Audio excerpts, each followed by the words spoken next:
Selamat berjumpa dalam kajian jurnalistik. Kali ini kita akan melihat kode etik jurnalistik. Nah, wartawan Indonesia itu bekerja dengan aturan undang-undang pers dan juga kode etik jurnalistik. Apa saja isi kode etik jurnalistik? Kita lihat pasal 1, wartawan Indonesia bersikap independen, menghasilkan berita yang akurat, berimbang, dan tidak beretikat buruk.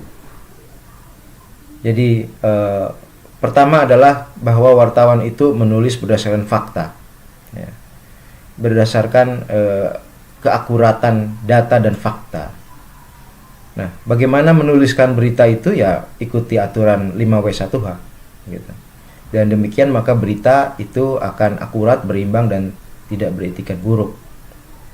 Kemudian pasal kedua dalam kode etik jurnalistik menyebutkan bahwa wartawan Indonesia menempuh cara-cara yang profesional dalam melaksanakan tugas jurnalistik. Profesional di sini artinya bahwa pekerjaan-pekerjaan wartawan itu sepenuhnya dilakukan secara baik, bertanggung jawab, gitu.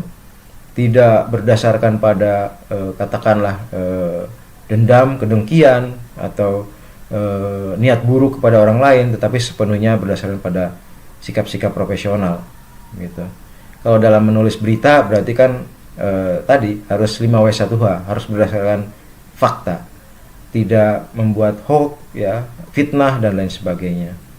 Kemudian pasal 3 kode etik jurnalistik menyebutkan bahwa wartawan Indonesia selalu menguji informasi, memberitakan secara berimbang, tidak mencampurkan fakta dan opini yang menghakimi, serta menerapkan asas praduga tak bersalah.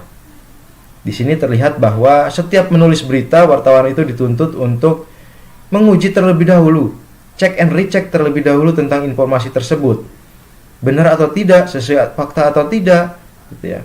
Karena ini penting sekali untuk menjamin bahwa berita itu memang akurat, begitu.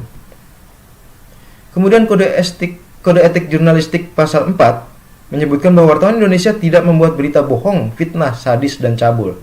Jelas sekali ya, bahwa wartawan itu tidak diperbolehkan membuat berita yang dikarang-karang, bohong, apalagi fitnah, gitu. Apalagi memberitakan hal-hal sadis dan cabul, gitu. Kemudian pasal 5 kode etik jurnalistik mengatakan bahwa wartawan Indonesia tidak menyebutkan dan menyiarkan identitas korban kejahatan, susila, dan tidak menyebutkan identitas anak yang menjadi pelaku kejahatan. Ini dua hal ya, tidak menyebutkan identitas korban kejahatan susila, artinya melindungi identitas mereka agar harga dirinya itu terpelihara. Kemudian tidak menyebutkan identitas anak yang menjadi pelaku kejahatan. Apapun anak itu harus diperlakukan baik, meskipun dia itu katakanlah harus mempertanggungjawabkan kejahatannya, tetapi aturan ini menyebutkan bahwa identitas anak itu harus tidak disebutkan, begitu. Kemudian pasal 6 kode etik jurnalistik menyebutkan bahwa wartawan Indonesia tidak menyalahgunakan profesi dan tidak menerima suap. Ya, kalau kita pernah mendengar ada wartawan bodrek, wartawan yang menerima suap atau apalagi meminta uang, itu jelas menyalahi kode etik jurnalistik, gitu. Kemudian pasal 7 mengatakan bahwa wartawan Indonesia tidak memiliki hak tolak. Wartawan Indonesia memiliki hak tolak untuk melindungi narasumber yang tidak bersedia diketahui identitas maupun keberadaannya. Ya. Itu kira-kira bunyi dari pasal 7. Kemudian pasal 8, wartawan Indonesia tidak menuliskan atau menyiarkan berita berdasarkan prasangka atau diskriminasi terhadap seseorang atas dasar perbedaan suku, ras, warna kulit, agama, jenis kelamin, dan bahasa. Jadi di sini dituntut sikap pluralisme. Di sini dituntut untuk sikap kesadaran akan kemajemukan dari setiap wartawan dalam menulis berita.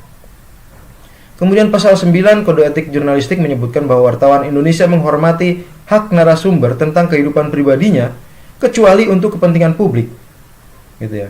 Hak narasumber itu harus dilindungi. Apabila narasumber ingin tidak diketahui namanya, maka itu harus dipelihara seperti itu, gitu ya. Kecuali ada kepentingan publik yang mengharuskan bahwa sumber itu harus dibuka, gitu.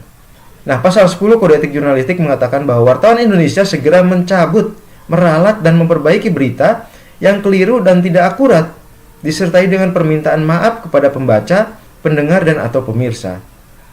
Jadi wartawan itu harus meralat pada saat beritanya itu memang salah, begitu. Dan kemudian pasal 11 menyebutkan bahwa wartawan Indonesia melayani hak jawab dan hak koreksi secara proporsional. Artinya kalau seandainya ada berita yang kemudian orang tidak terima dan itu memang tidak benar, maka harus ada hak jawab dan hak koreksi. Agar kemudian setiap orang itu terlindungi dari fitnah, dari hoax, ya, dari hal-hal yang merugikan setiap individu. Baik, saya kira itu. Terima kasih. Semoga bermanfaat.